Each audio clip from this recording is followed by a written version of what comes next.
Hello, everyone, and good afternoon, and welcome to another author interview here on Tales from the Wandering Scribe. I'm your host, Gabriel Garcia. Many of you know me as the Wandering Scribe and the Wandering Quill, and today is another first time on the show. Now, many of you may remember this guest just last week.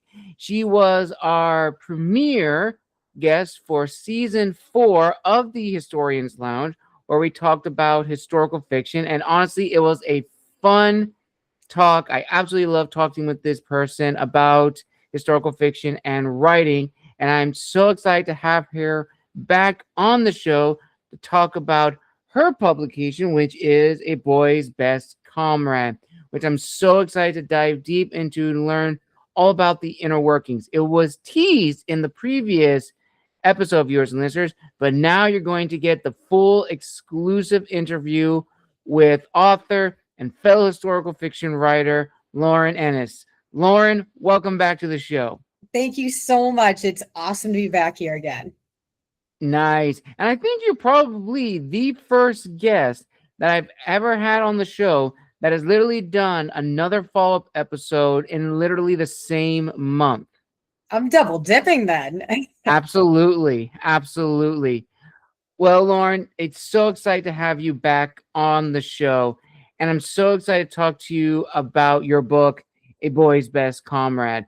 And I do want to say this right now. Had a chance to read a few chapters of the book, and I love it.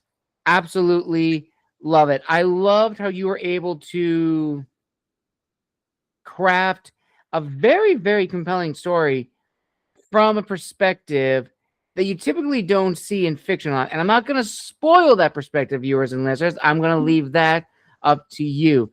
So before we begin, Lauren, diving into the nitty gritty of your book, let's pull back the curtains a little bit. So I know we talked about this in the Historians Lounge episode, but as a sort of like refresher for viewers now meeting you for the very first time, how did you find this passion of yours to dive into the world of historical fiction? I've always been a total history nut. Ever since I was a little kid, that was always one of my favorite classes. It was always history and English because honestly, to me, history is just one big story. And I love how many just wild and crazy characters are in history and how so often history really is stranger than fiction. And as far as writing goes, I mean, I'd written some poetry in high school, but I kind of had a weird story because I didn't start writing fiction until college, kind of on a dare, because I was in drama club and the professor who ran it at the time kept saying, someone needs to write a play about our college. We really need to get, our campus's play. And I'm just, at the time, I'm there thinking, why? This is a boring liberal arts college in suburban New England. Nobody cares. But then he starts, naming off little things. And a lot of it was just like George Washington once slept here kind of things. And I'm just sitting there like, I get it. But, I'm really not seeing much of a narrative until he's like, and then we had the Nazi spy who used to teach here. And that was it. I was just like, I'm sorry, come again? We have what? And there was this whole file down in the archives that there actually was a Nazi spy who taught at our college back in the 30s, well before the war, just very early on in the first days of the Third Reich. And she was indoctrinating all the students. And the FBI actually came to campus to take her away. So I wrote a pretty cheesy play. It kind of read like a 30s or 40s B movie because that's all I was watching at the time. It was very, see, that whole thing. And from there, I just got addicted to writing and I just haven't stopped since. Nice, nice. Now, what can you tell us, again, as a reminder of your book, A Boy's Best Comrade? So A Boy's Best Comrade is a middle reader novel that's about a dog and her boy struggling to survive the streets of Stalin's Moscow.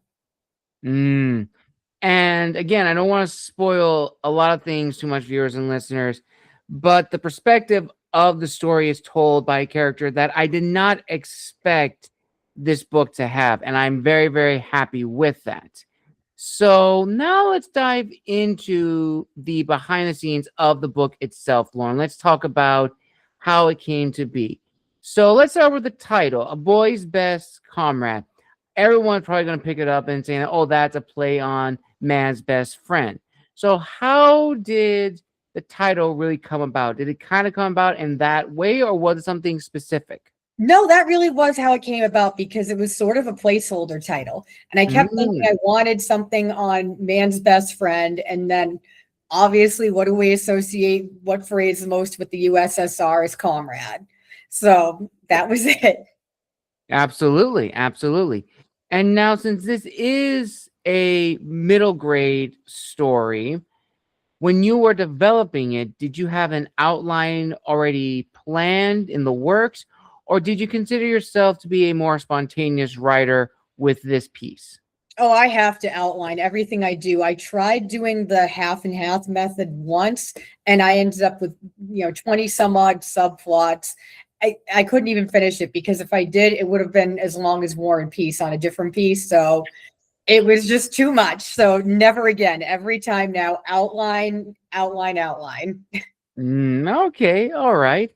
Now, much like with your other works, is that, again, for people who have not seen the first episode, Lauren's also written several screenplays as well. So, Lauren, much like your screenplay writing, did you have a routine that you set out for yourself with this book, as you've done previously for other works, i.e., writing at night, setting aside a certain amount of hours a day to work?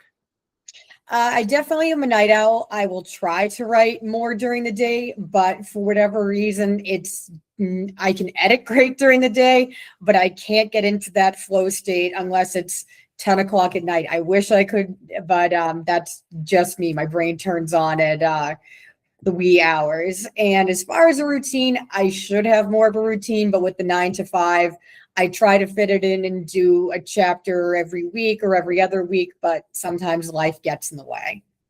Absolutely. That is very, very true for us authors. And I've also kind of found myself also being more of a night owl when it comes to my writing. I usually have a timer on my phone saying, okay, for the 10th hour is just nothing but writing. Now, I originally used to write for a full hour.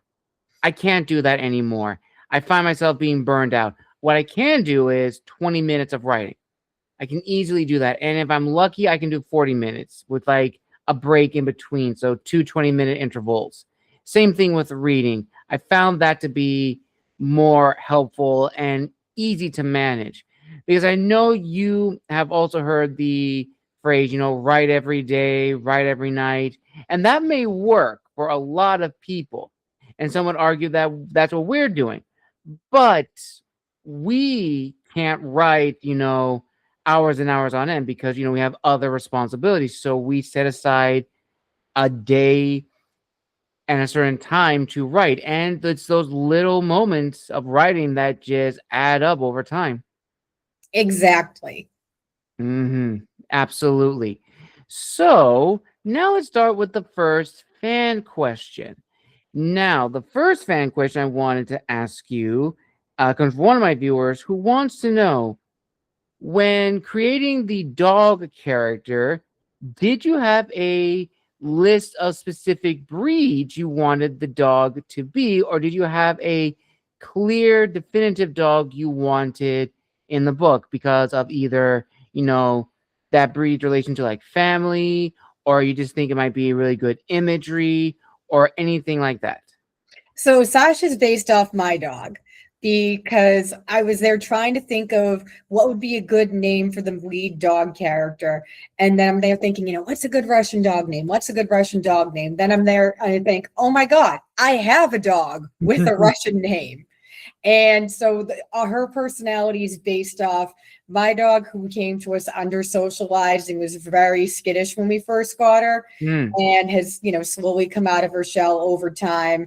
And I mean, she's an absolute doll, total homebody, totally loyal, just I need to stop myself. I'm like that person with their kid with their foam roll of all their kids' pictures. That's how I am with her. But so a combination of that and also Mrs. Brisby from Rats of Nim. I wanted a character who is scared and who is in way over their head, but who still does the right thing and the brave thing anyways, and someone who's more relatable and more nurturing. Absolutely. And I could definitely see Mrs. Brisby from the Rats of Nim. I could definitely feel that and get that from the first few chapters of the book. Now, the next fan question is actually something that we're going to be touching on a little bit later, but it's a nice little introduction. Because this book is set during a specific time period in human history during the 1930s under Stalin's regime, how were you able to highlight the depravity that was happening in Russia during the 1930s, but also still kind of writing for a young audience? So that was definitely something I was nervous about trying to balance, but I think writing from the canine perspective helped a lot with that, because a dog's not going to be privy to the full ins and outs. They'll get the broad strokes that people are disappearing. They'll get like my master's gone, but they're not obviously going to understand exactly what horrors are happening down in the Lubyanka. And the same thing with Yuri. He has broad strokes, but he's 10, so he only understands so much. Right. All right. Okay. And when you were writing the first version of this book, Lauren, ultimately, what was your goal for this book, as well as the promise you're making to your future readers, as well as your fans who have been following you or have known about your work through your screenplays and playwrights? Honestly, it was pretty simple. The first goal was just finish it, because I'd only tried a novel one other time, the time I mentioned to you that never got completed. And once it was completed, my main goal is just to entertain the audience and hopefully have them learn some things along the way. Nice. Very, very nice. And of course, I always love asking this question with my guests on the show. And that is, of course, the reaction of friends and family. Now, correct me if I'm wrong. When I first had you on the show, I think you gave the answer of that your parents and friends and family, they knew like right from the get-go that this was something that you wanted to pursue. I mean, going back to your previous works, they automatically had an idea. But at what point in your journey as a creative did you let them know that you were working on this book? So I would mention it casually in conversation, but the only person who was reading it when it was still a work in progress was my mom, because she's my sounding board. And which is so crucial, because there's definitely times where I would hand her a chapter and she'd be like, that's great, but this one detail, she's like, you get it because you're obsessed with Russian history. She's like, I get it because you're my kid and you go on about this stuff constantly. She's like, but your average American kid is not going to get this. You got to explain this, or you have to water that down a little bit. So that was definitely so crucial. She's, I rock through all this. Absolutely. Absolutely. And going back to the characters in this book, Lauren, what were some of the challenges of writing from an animal's perspective as well as a child's perspective? So that was definitely a tricky balance to try and strike, especially because kids in the 1930s are different, obviously, from kids today. So also that kind of a thing where it's as much as, we think of kids being only aware of certain things, obviously they had to grow up faster then. So you have to try to keep that in mind. But at the same time, I was worried about, I didn't want to be that sort of golly gee whiz kind of syrupy, sweet kid character. Right. I wanted him to have enough grit, and I wanted Sasha to have enough realism in her and still be endearing. So what helped me with that is I watched a lot of this and read a lot of the middle grade and kids media that I loved as a kid. And that really helped me to get into that headspace and into, okay, here's characters I related to. I didn't find them to be unrealistic or too sweet, and I felt like I understood them. So anytime I would get stuck, especially on characters, I would just put on old Don Bluth movies from the 80s and 90s Mm, and be like, okay, now I get it. nice. That's amazing. That is absolutely amazing. And since you brought up Don Bluth, I'm actually going to bring a question from the marketing aspect to this part. And I'm very curious, were there any specific moments from any Don Bluth film that may have played a role or may have played a part in a certain chapter or creation of the other characters in the book? Most of the dogs are based off dogs that I actually know, but definitely that whole dynamic between Itchy and Charlie and All Dogs Go to Heaven. Mm. And definitely a lot of that with Mishka and her pack of street dogs, and they're always running some kind of a scam, but you love them anyway. It's Okay. All right. I probably haven't gotten to that part yet, or if I did, I probably may have forgotten because I read very, very late.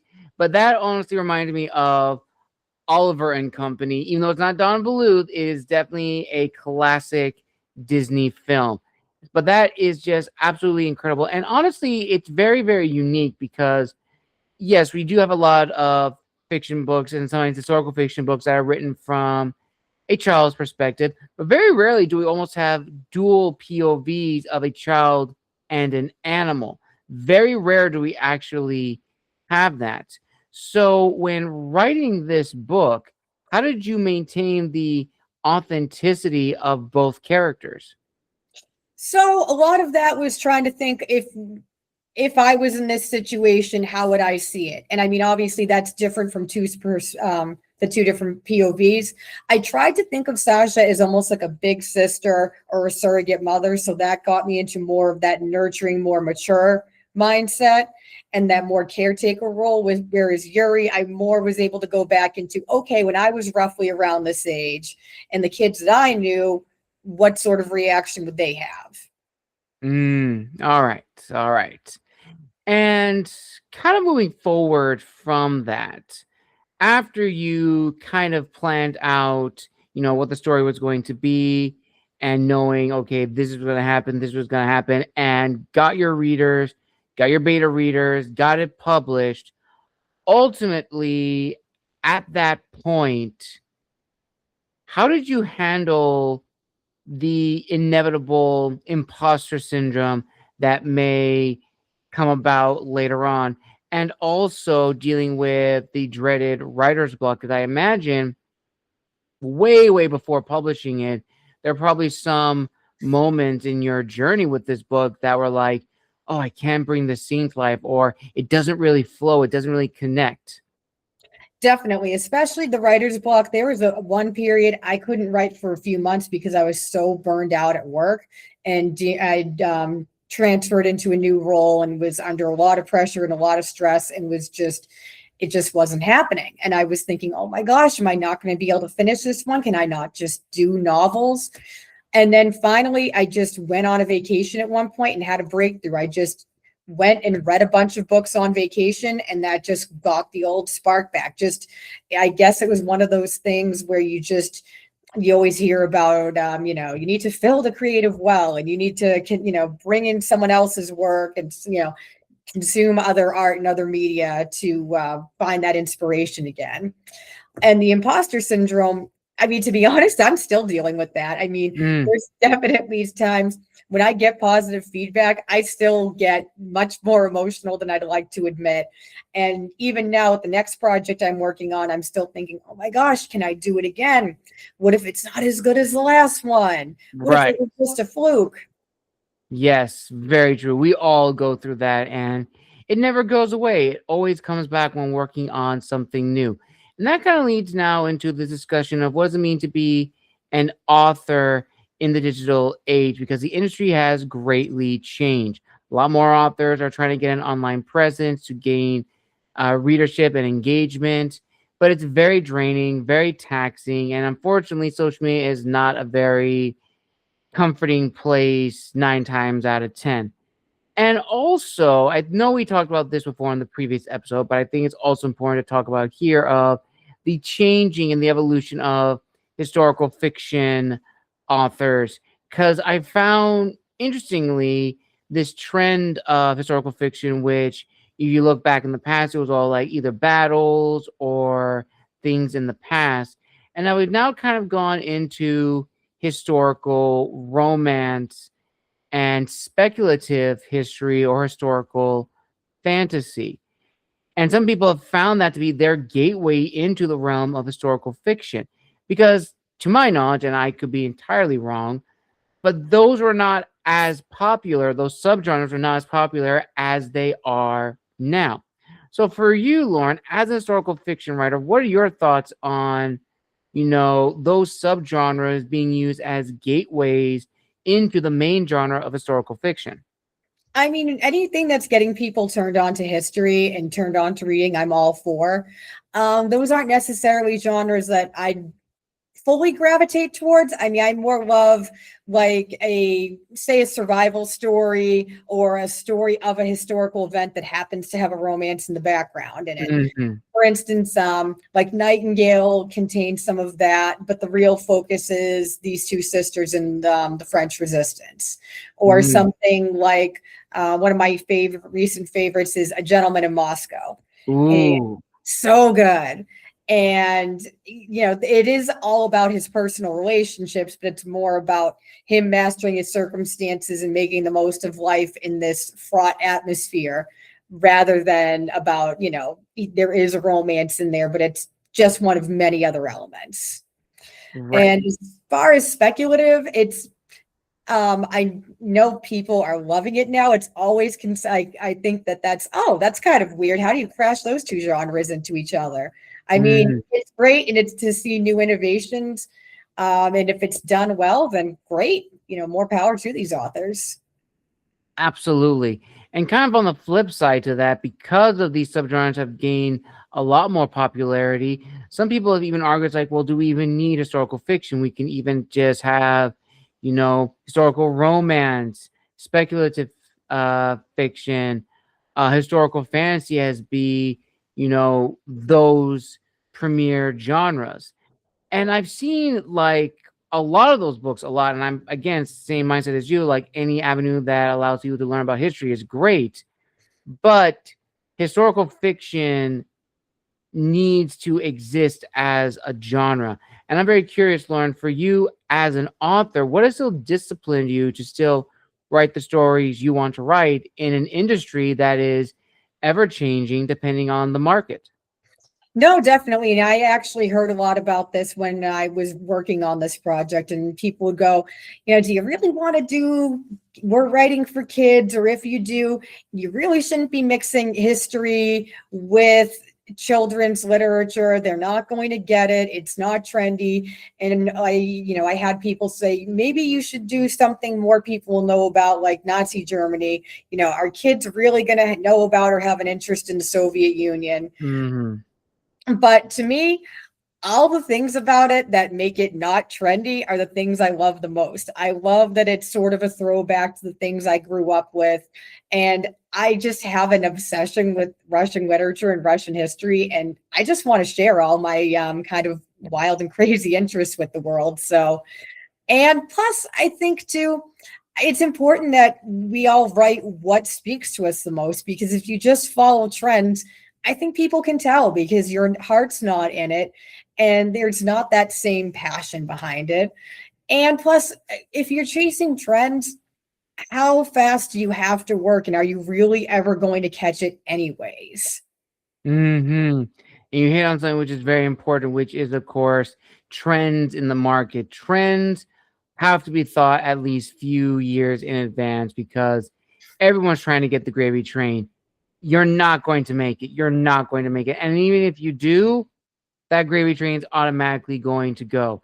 Case in point, I know, going back into historical romance has always been a very popular genre, but now it shows like the Bridgerton series on Netflix that is historical in of itself, of the time period, not any specific people, but it is like primarily a romance. But people are drawn to that because it takes them back to a period in history and a subculture of the aristocratic elite in England during the reign of King George and, of course, Queen Charlotte. So it is a very, very fascinating piece. And then, of course, you have Westerns, which have now come back, which some argue Westerns are their own genre, even though you can write an historical fiction set in the Western, but that's neither here nor there. So it is very interesting, again, to see, the market fluctuate depending on other media, whether it's movies, TV shows, sometimes even video games and music. So it is very fascinating. And I know, of course, we talked about this in the previous episode, and that is generative AI. And more specifically, I've seen a lot more generative AI when it comes to history. Now, as an historian, I am on the fence about this in the sense that images, okay, yes, that is a big, big no-no because a lot of artists are being scammed because of it. Now, generative AI, when it comes to like text or scripts, that's like, okay, now you're also kind of breaking toes there because yes, I like that you're telling a story about an event in history, but you could have done the research too. You could have done the research, and it is mind-boggling how far and how fast generative AI has come about. And I would just love again to hear your thoughts on generative AI and how pretty much while AI as a software, as a program can be used as a tool, generative tools for AI should have no business at all in the creative world.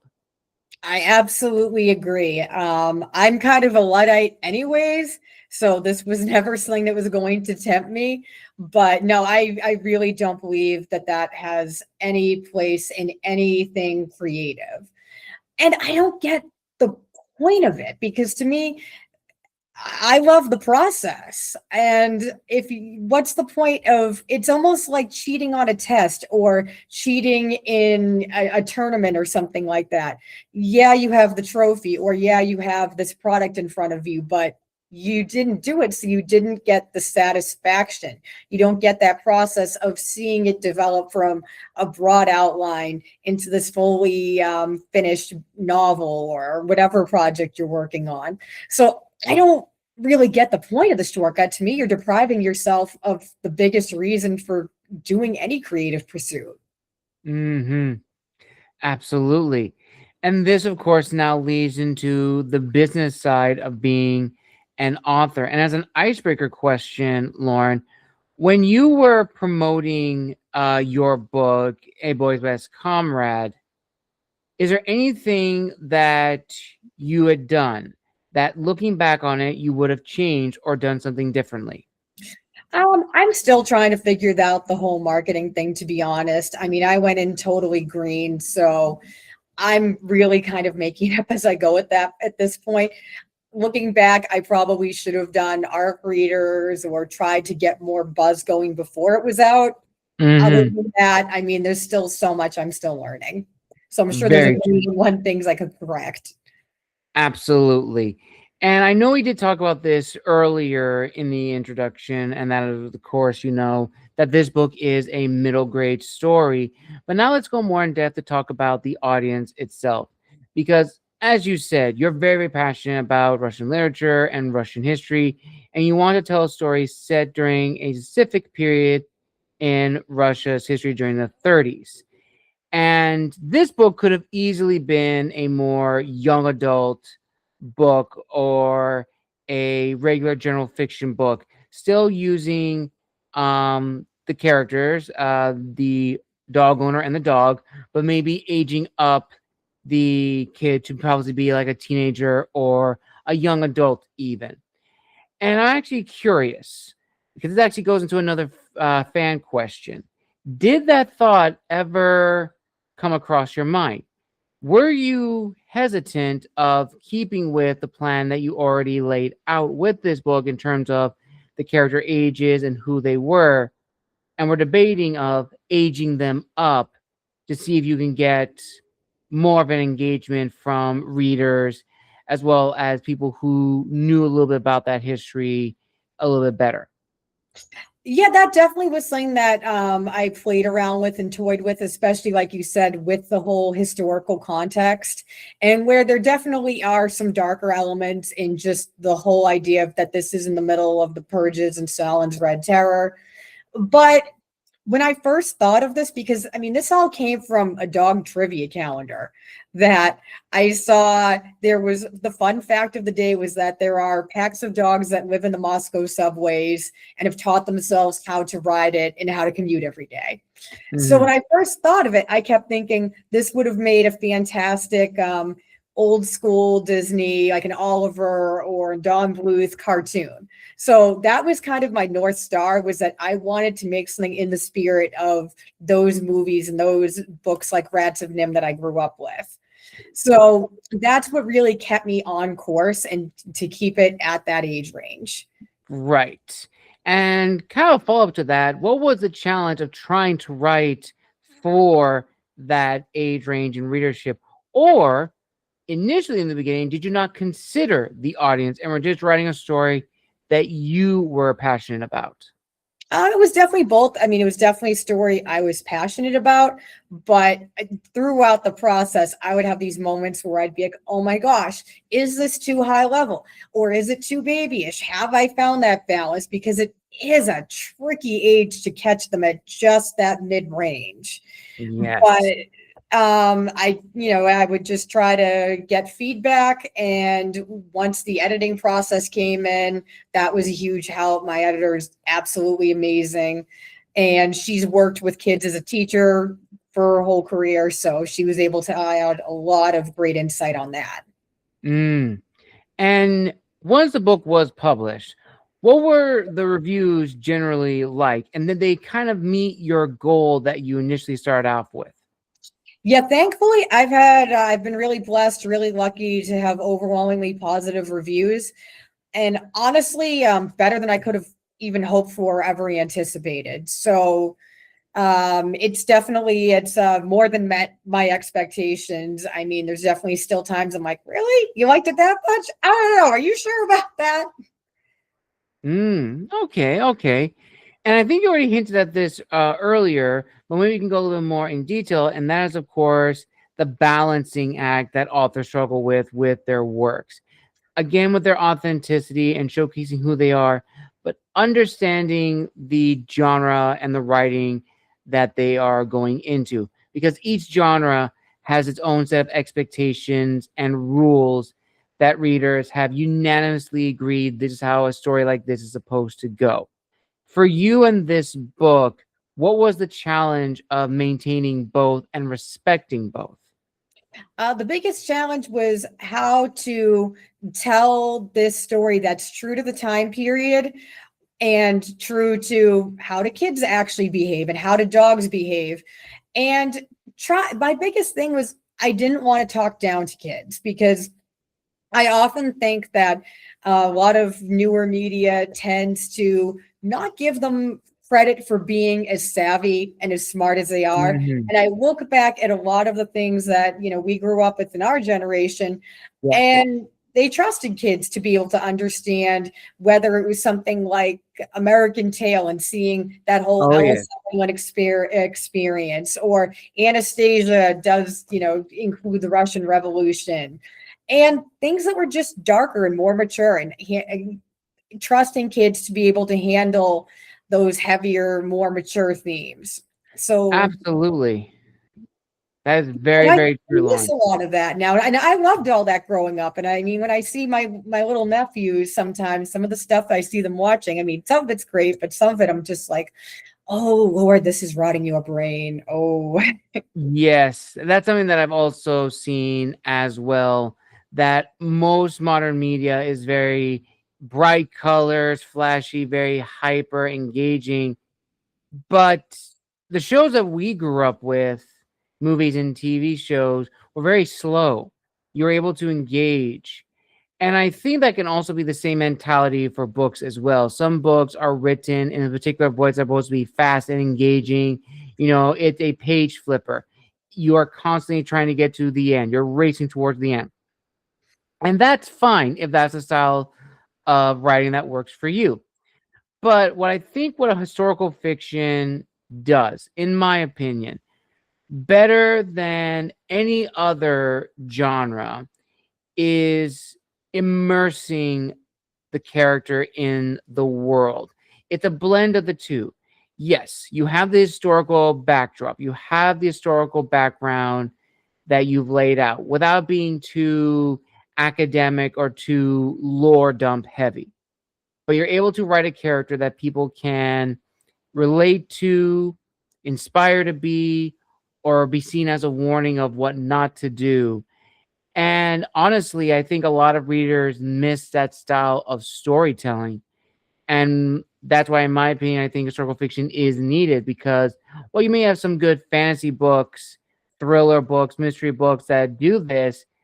I think a lot of people are noticing in the more modern books that have come out, there's not really that attention, or specifically not the main focus. Tropes and trends are the main focus of books. And while you can have both, it shouldn't be the main factor, which I'm sure you can definitely agree, Lauren, that when you were publishing your book, or maybe let me phrase it, when you were trying to promote your book, did anyone ever ask you what were your tropes or what were the trends your book had? I saw a lot of that in marketing from other people that I knew or that I saw around. Like once I saw it on one post online, I felt like I was seeing it everywhere. That little the trope map thing with the squiggly Yes. lines. And I just remember looking at it and I couldn't help but kind of laugh because I was just thinking, how in the world could you put a kid's story or a historical fiction into this? I mean, I remember just thinking, what would it say? Talking dogs? Doggy street gangs. It was just cracking me up thinking, how do you reduce a story that you spend years of your life with into, one or two tropes or categories? And I just remember thinking it's like almost like looking at a grocery order instead of an artistic experience that you're going to immerse yourself in. Very true. And now another fan question, and I kind of already used it in the beginning, but I'm going to add upon it. So, as you mentioned, Don Bluth and his works were major inspirations for this book. But are there any other media elements that were also integral to the idea planning of A Boy's Best Comrade? Definitely some of my favorite pieces of Russian literature, Dr. Zhivago, Master and Margarita. I mean, I even named a few of the characters after some of the characters in Master and Margarita or in Mikhail Bulgakov's life, because that's one of my favorites. And so definitely even Gentlemen in Moscow, the book and the series. And then if you ever saw, there was a great series a few years ago on Netflix called Road to Calvary. That was all about, that was great. So even going back and looking at reruns of that just to get that atmosphere and, the characters' mindsets. Absolutely.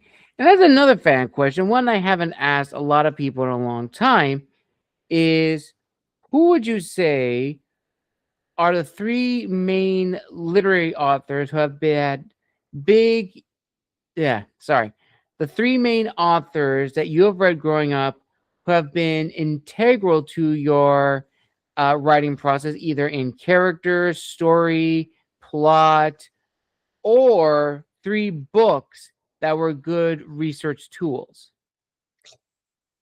That's a good question because this particular piece and my writing in general, I used to do very much with more of the adults. So now trying to think back on kids ones. Charlotte's Web, E.B. White was definitely a big one for this particular work. Numbers of Stars, that was the first time I'd really read a more mature historical fiction book as a kid, and it blew my mind to, read about a kid's perspective on the Holocaust and World War II. And I mean, as far as, writers go, I mean, Tolstoy is always going to rock my socks, and I love Immortals and Yeah, all the greats. So, Nice. Very, very nice.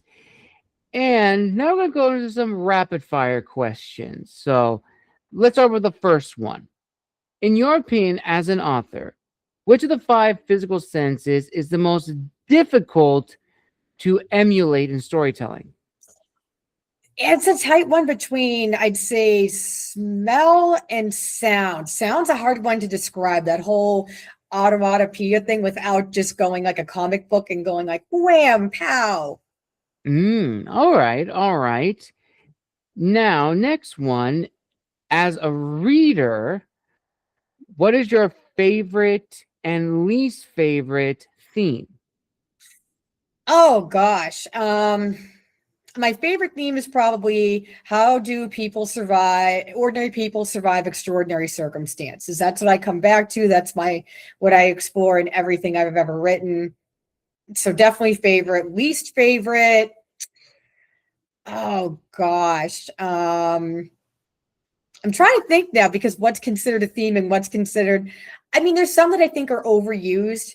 I think there's definitely a lot of more like tired themes or tired tropes more than just ones that I've least favorites.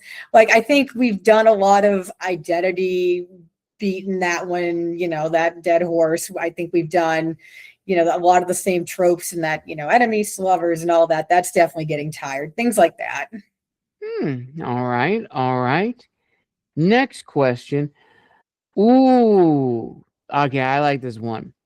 If your book had a soundtrack, what type of music would you like to include in it? Ooh, that's a great one. Oh, that's a hard one, but a great one. I guess if I could do like a Disney style Broadway soundtrack, that would probably be the best. All right. And a follow up to that, if the main characters had a theme song, what theme song would they have? Oh, we're the best of friends, the Fox and the Hound, I think. Oh, that's a good one. That is a really, really good one. All right. Ooh, here's another good one. What other era in history would you like to do a spin off of your main book? I'm actually already working on that. And Oh, yeah, so it's Yuri's gotten into his like mid to late teens and enlists volunteers in World War II. ooh, okay. That sounds like it's gonna be a really good one. Thank you. Yeah, fingers crossed. And his he goes MIA right away. So his new dog wants to go and find him and sets off trying to go behind enemy lines to find him. So it's sort of like Homeward Bound meets Enemy at the Gates. Ooh, that's a really good comparison. That is a really good comparison. Can't wait for that one to come out. Thanks so much. You're welcome. Next one, and this is an important two-parter. As an author, when do you know when a story is truly done and ultimately when it is finished? As far as drafting, the outline definitely helps with that. As far as editing goes, that was a tough call because I think I went through like 7 rounds of copy and line edits with my editor. And it got to the point where we were both just like, there's probably still little things, but we just can't find them anymore. And we've been at this for the entire summer. So it's got to be good enough. So it was at the point we couldn't find anything else. So Nice. just All sort of right. have to take that leap of faith at that point. Definitely. And kind of following in that same mindset, when do you know as an author to stop writing? Like I said, the outline definitely helps with that. So as long as I'm meeting all my main points and I've got that ending that I already planned and all my not requirements, but all the main beats that I want to hit have been met, then that's it. Nice, nice, Lauren. And before we get to the final questions, there is another one what I want to hear your thoughts on, and that's of course networking. Networking as authors is huge. And I would love to hear your response to, networking as an author, the relationships you've built in your career, and just some shout outs to people who have helped you on your journey, whether it's your editor, a series of readers, or even the artist who made the cover. anything like that? Yeah, networking is something I definitely need to work on, because thankfully I have friends who ended up having more of an interest in writing through my karate studio of all places, and who were really, really supportive. But yeah, I haven't been able to do the whole online networking or anything like that. I did find my cover artist just Googling what would be a good, reliable company, what's a place that's reasonable but still quality. I've ended up finding them on bookcoverhub.com. Can't recommend them highly enough, through a Reddit forum of all things. And so big shout out to Book Cover Hub. They're amazing. And their work's gorgeous. Their prices are great. Can't say enough good things. And then my editor is actually my high school English teacher.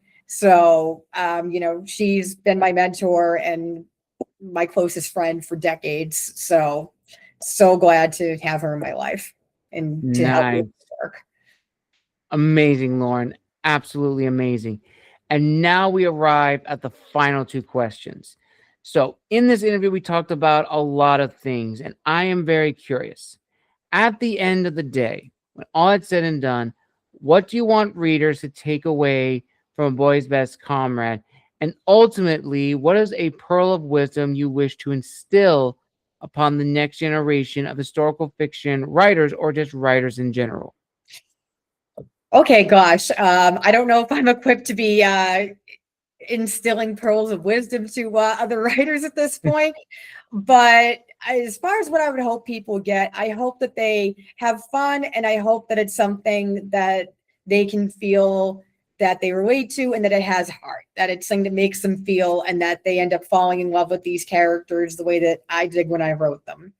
And I hope that they learn things along the way and learn about these moments in history and why it's so important to not let them happen again.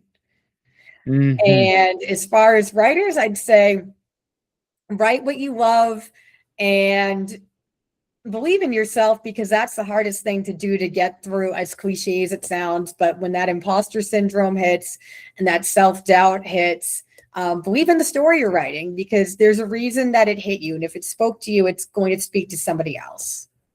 Very true. Very, very true. And on that note, viewers and listeners, we conclude another amazing author interview here on Tales from the Wandering Scribe. I want to give a huge thank you to Lauren for coming back on the show to talk all about A Boy's Best Comrade.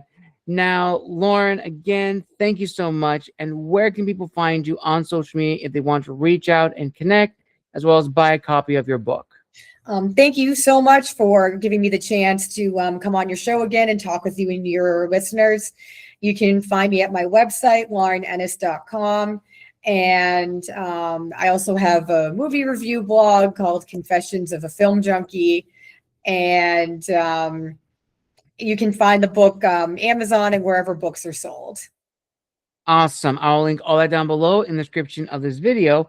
And if you'd like to see me and Lauren talk about historical fiction and more about the genre in great detail, I will tag the season 4, episode 1 discussion we did of the Historian's Lounge up here for you to watch. I highly recommend you go and view it, because it was probably one of my favorite episodes I've done thus far, because we get a chance to talk about historical fiction, which I never get a chance to do. So if you want to hear our thoughts about the genre, I highly recommend it. And as always, viewers and listeners, thank you so much for your love and support. And if you want to check out my work, I will link all that down below in the description of this video. My work is available on Amazon and Barnes & Noble. And from the bottom of my heart, make sure to like, comment, and subscribe to the channel to share with everybody. And until next time, this has been The Wandering Scribe and The Wandering Quill signing out. Wishing you all a wonderful evening wherever you are in the world. And we'll see you all in the next episode. Have a good day, everybody, and take care.